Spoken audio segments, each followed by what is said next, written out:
New chairs. They're comfy. I know they probably look weird, but they're actually really, see if you can get an idea. Perfect if I had a band right now, they rock. Not freaking bad. They are comfy. Baja simplicity, right? They're just wrought iron. That's it. You just weld them up with the leftover rebar from the stuff they stole from not putting it in the foundation of your house. Those were given to me free by my real estate agent, Donna. She didn't like them, had too much crap around her house. Just put that on the Quixote. I just put that one on. How you like that one, huh? See a little Jeff Sabo engineering there. I did a nice job. Perfect. I just used that one for a model. And then I went and 43 pesos for 8 bolts and washers because the other ones were didn't stick far down enough. So this is good and solid now. So I'll put that basket on just to make sure that's good. That one's got the deluxe version. And now I'm gonna look for one more square black basket to put back on Pepe. Hey, look at that. It's registered in South Dakota. Kinda, sorta. That I need to put, I'm gonna build inserts into this here. I'm gonna put this, cut out a plywood piece, put it inside there for the bolt through to hold this on, the black plastic deal there. So it'll have a piece of plywood to pull into structurally, because this will be a bit of weight, but as you can see, most of the weight will be taken care of by that. So it'll really sit on there and just be stabilized by the mounting bracket, of course, which you know goes in there and then rotates 90. And then that'll be sucked into the wooden piece of plywood that I'll cut out on the inside. So I've got one for both sides of that. So that's what's gonna happen there. And I figure I'd show you how to wash your helmet when you get to Baja. Eventually you'll get here. And your helmet will probably be sweaty because it's a long ride from Germany. So I just got the Pila filled up. That's 18,000 liters. That we just closed the door and the guy split. Truck came right up here. And then he tops me off the end of his tank with these. It just fills up, and I just dip a bucket in these to water the plants. Or when it's nice, fresh, clean water, this is how you clean a helmet in Mexico. Right? That's how I do it. This is spring water, by the way. It is fresh and not salty.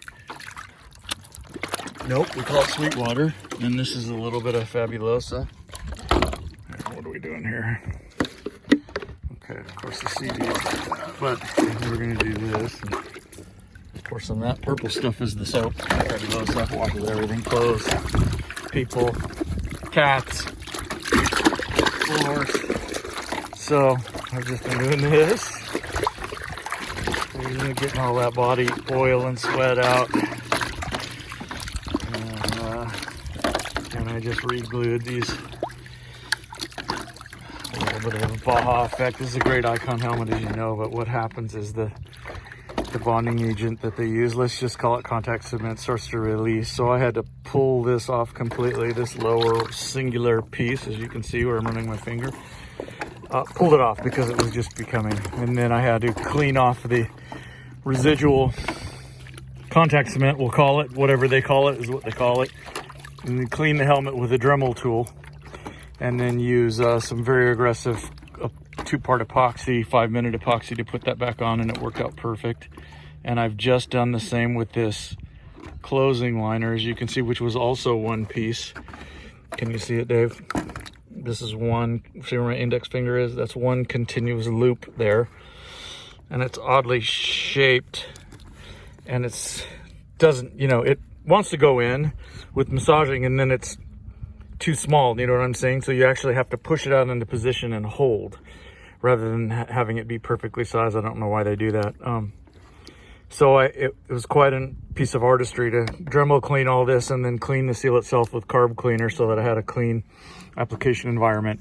Mix the glue, apply the glue with my finger, to the seal and to the facing of the helmet that I dressed with a Dremel tool, and then feed this on carefully because there's multiple gaps. There's a U gap, you know what I'm saying, and that had a seat all the way around. So that had to go on cleanly and evenly all the way around, and then I had to sit in this awkward position with my hands like this, holding it out because it wanted to contract in, right? It's manufactured undersized for reasons unbeknownst to me.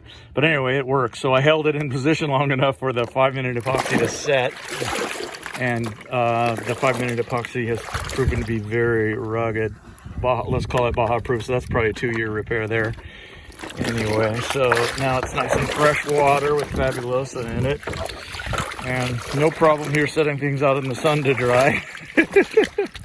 No hurry on the helmet because squid alert. As you know, I ride around the village without a helmet on and also without a seatbelt. Don't tell anybody, but I barely get above 35 kilometers an hour, or maybe 35 miles an hour. What is that coming up on?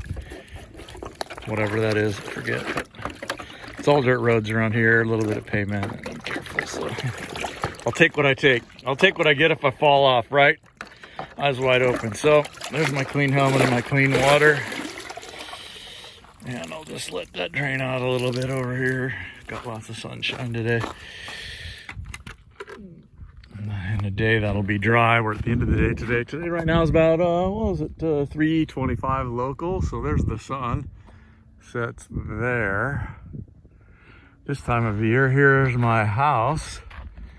So the sunsetting observation deck will be there once I have my stairwell built from second floor there, and the stairwell will go right up there to a landing right there. Then I'll have another ramada built up here in same square fashion, and that'll be the sunset deck to watch the sunsets to the west and also sunrises to the east. As you're fully familiar now, there's Punta Arena. The lighthouse is out on the tip. I'm pointing too far north.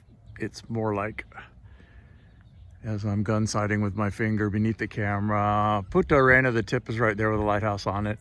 And of course the tip of the island right there, the southern tip of Isla Cerralvo, with a navigation beacon, solar powered. You can go out there and see the solar array they have, and it's a strobed thing. Works good, nav beacon, because the freighters will come in here when it gets windy, when they're coming from the mainland Mexico, which is way over there. And freighters and the ferries, fast car and passenger, will take the inside passage and sneak through La Ventana Bay to guard a little bit from the north wind, and Sea State to slip around on into La Paz, which is over those hills as the crow flies, about 25 miles or maybe a little bit less. So there's a QE. Just popped that, the one bedroom number one, the guest bedroom today. And what else am I doing to the QE here? I just popped, that's the master bedroom. I just brought that down before the water guys got here, and I was organizing the engine room, operational room. Let's call it equipment shack. 2 bottles of propane, so it's on the fuller bottle now, and then a ship's battery, 12 volt. And right now I have 110 to it, as you can see there. The line snakes around, that yellow line, around here to the house for 110, because I have all that now. So, and then I will, as soon as this is all secure right here, I'll use these boards and stack them in front here, 1, 2, 3, and then one across the top, and kind of pull them and bungee in. And this is directly facing the wind. The wind comes from exactly the direction of my knuckles to the tip of my index finger.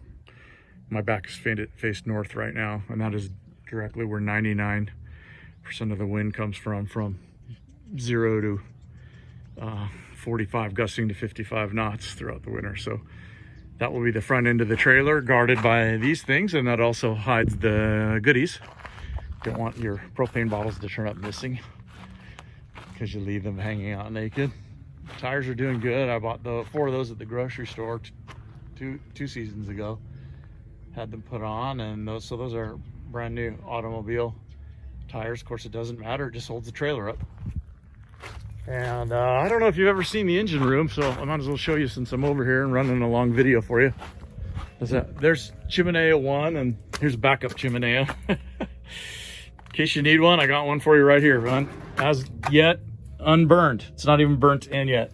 So here's the engine room. In case you know, here's my flash water heater. You're familiar with those in Europe. And it's a little messy right now, but ordinarily the tool spread would be good here. And then there's some organization here, but I've been in and out today. There's my wrench to pull off my water filter, which I will change after I make this video. I don't know if you can see the housing for it. The blue housing, that's the housing that contains that cartridge. This is a filter cartridge. This is for my house water, so it's very well filtered. When I pull the old one I put in on 12/19, so I'm coming up on, I don't know when I did it in Christmas, but 11 months to a year ago. That's about right. I'll pull out the old filter, and they typically don't have much in them at all, other than they gray a little bit, but they're not stinky and there's not a bunch of crap in them because I get that good spring water. There's my pump. This tank, here's the pump. This is the house water supply, and the tank pressure is just shy of, what is that? Like 45 or so, and you can set that, but there's no reason to stress the pipes out any more than that. And lower pressure there's no big deal. Down to about 35 feels normal, and you don't want to, it was at 60, 65 for a while. There's just unnecessary to stress your pipes in the house, because then you're probably going to develop leaks, and there's no need for that level of pressure, right? Remember, these are all plastic glued pipes. All inside my walls is all this stuff. So when they decide to split, crack, or leak, guess what I'm doing? I'm banging out concrete till I find a leak, repairing the leak, and then filling back in. That's how it works around here. Here's a pump, high pressure on-demand pump. Here's the switch. So when it gets down to about 20, a little bit below 20, it will repump up and give me 45.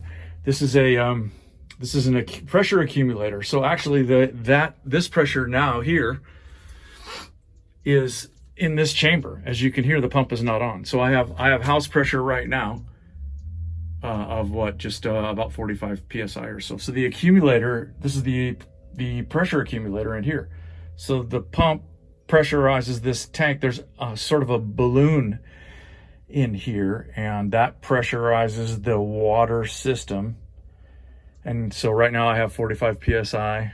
Well, here's out. So here, and the house is pressurized, and then I'll just go in, do whatever I want, water, shower, whatever. And then as this pressure slowly drops down and it hits about 25, this is a very high torque, high amperage pump, and it immediately brings the water pressure back up to this value, or whatever value I set with this electric switch. And so I have continuous pressure. It's not like when you get in the house and you take a shower, you never really feel the water pressure getting low before the pump automatically kicks in, because there's a pressure switch on it, and it drives the pressure, the accumulator pressure, right back up to 45. And that just cycles. It's all automatic, baby, until it's time to replace that pump or that accumulator. And you know they do. This is good for about 5-7 years, and the pump is good for 5-7 years. Who knows? About $350 for the pump, about 120 for the accumulator. So that's it. There's hot water into the house from this flash heater. Doesn't need electrical power. Has a pair of D batteries right there, and that allows it to on demand light off and heat water. So when it senses demand from the hot water side, because all the hot water of the house goes through here, you understand how these work. It lights off and heats the water as it goes through the hot water circuit, and as soon as I stop demand on the hot water, it senses the pressure rising on the hot water circuit, and then it stops. So that's all it does. It just responds to dips in pressure demand, and when it does, it lights off. You can set the temperature here and all that, but it's independent of the electrical system of the house, so that's nice. So there's AC for here. So all I'll really need for an auxiliary pump later in life, when I'm here during hurricanes and stuff, is I just need electricity to the house to power that pump. And also one could argue to keep my refrigerator and freezer on. So the idea, I think, would be, if you're in a hurricane, extended amount of time, you don't know when you're going to get city power, I think 4 hours a day would be good. I'd say maybe 2 hours in the morning, and maybe if you wanted to do 3 hours in the evening, let's just say 5 hours a day, right? You're gonna maybe say, hey, let's turn on the fridge, let's eat, get everything out of the fridge, get everything back in the fridge, close the fridge, and then let's sit down and watch Netflix. And we'll keep the generator on for 3 hours, and we'll watch a movie. We'll chill down the freezer and the refrigerator, and we won't open it before we go to bed. And we'll take our showers before we finally turn off the generator. And then we'll sleep all night, turn on the generator in the morning for water pressure, for flushing, for going in and out of the fridge. Maybe 2 hours to top off the refrigerator freezer again, and, you know, satellite radio, which I'll have on 12 volt. And then, so like 4 to 5 hours a day of generator running. And on propane, that's going to be really efficient. Really, really, really efficient to run a generator for 5 hours a day with such little demand, as you can see. Electric pump and a refrigerator, freezer, and maybe lights in the evening, although who wouldn't enjoy walking around with candlelight? So that's about it. What else? Briefly, I know it's getting long, sorry. There's the tube doors, haven't put on yet, under the Jeep. Jeep's running great. And I just bought this furniture the other day from a guy named Mr. Fish. He builds these out of pallets. Sorry, this is loud. We'll just do, you know, Rick's jazz. That's okay. How about classic vinyl? Sure, why not? How about BBC? Lots of a new coronavirus vaccine. That's right. How about NPR? A huge backlog of claims, outdated technology. How about Beatles? No, how about Beatles? Sure, why not? This table belongs in the Kiwi. I just had the guys sand it and refinish it for me with teak oil. So this is gonna be my study table in the Kiwi trailer. And Mr. Fish built me this. He built me this nice white clean table for kite gear, which I have a little bit of. Oh, those are tires. Those need to go on soon. Let's kite gear over here, these two chairs. And so I got some stuff. I'm playing around. Everything's great. Nice day in the Baja. It's probably about, I don't know, 30 C today, 28 C, 29, 32 C. Nice little breeze, as you can see. See the plants wiggling? Can you see the plants wiggling? A little bit? Mostly down there, right? No birds right now, no napping cats. I got nothing else to show you, man. Wow, that's a long one. Let's see if it uploads. Hey, man. Everything's cool. See you later.